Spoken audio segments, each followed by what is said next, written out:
شدود مع البلي بهاجر خاطر المكسور ويحيي خلايا جرى الايام متلفها. والفرحه اللي صيتها لا صدم الكل ما هي بس سياحه في البلاد ومصايفها. مسير القدم بين الغوالي ترى له دور يعالج جروح المهالات طب تكشفها. جروح وجعها الله ويعالج دكتور لو يشيع المخلوق ما هو مشايفها. ترى راعي البلبل فرح تجده مغمور ترى فرحته بالقبر يعجز يوصفها. وشوفه لها ترعى من القفل المنطر يعادل ملايين الدوال في مصارفها. وشوفه لها من تثرة يجعله مسرور ومده لدربي له على اقصى طوالفها. وشوفه لثرها في البطاوي بها جصدر وهذه مشملها وهذه معطفها. وهذيك ولدت عقبه عند لها مشهور وهذه حذفت يوم لقحت سفايفها. فحالها ملاح زود على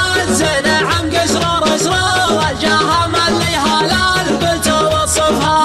هي مسرور اللي ورا دولة وبحور اسرور عسى اللي متويها يخرفها. ترى البلت برجل عزوم الطول شمور على حقوقها ما هو بياسها ولا يلها. يا طاحة وابن الغثفي مشبر مخطر مجاع وبعدم نشوكها مع معالفها. وخضر ببدر في منزل مذكور على منزل فيها الحشايش مصففها. وهو لو باغل من جاع ما بحاله قصر لكن نفسه عزومه على الهون تعسفها. عشاق منزل فيه الطواه اشتحط جحر يقول بدوي وهو البداوه مخالفها. تمثلت من دافع طرب وقصد شعور من الواقع المشهود ماني مزيفها. احب الصراحه واكره اللي يغطي النور ولا نلتفت فاللي تجمع سوالفها. شدود مع البلي بهاجر خاطر المكسور ويحيي خلايا جرى الايام متلفها. والفرحه اللي صيتها له صدم الكل ما هي بس سياحه في البلاد ومصايفها. مسير القدم بين الغوالي ترى له دور يعالج جروح المهالات طب تكشفها. جروح وجعها الله ويعالج دكتور لو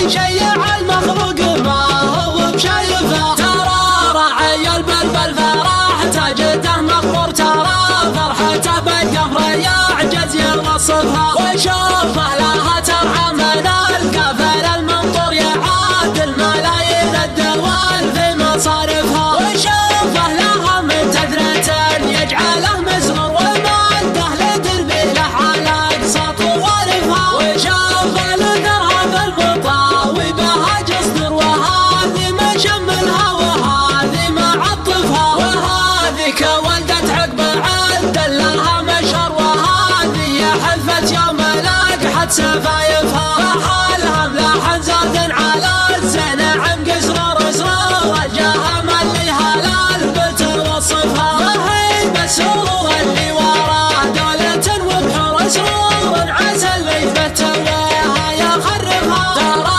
البلت برجل عزوم طول شمور على حقوقها ما هو بياسها ولا يلها. يا طاحة وابن الغثفي مشبر مخطر مجاع وبعدم نشوكها مع معالفها. وخضر ببدر في منزله مذكور على منزل فيها الحشايش مصففها. وهو لو باغل من جاع ما بحاله قصر لكن نفسه عزومه على الهون تعسفها. عشاق منزل فيه الطواه اشتحط جحر يقول بدوي وهو البداوه مخالفها. تمثلت من دافع طرب وقصد شعور من الواقع المشهود ماني مزيفها. احب الصراحه واكره اللي يغطي النور ولا نلتفت فاللي تجمع سوالفها.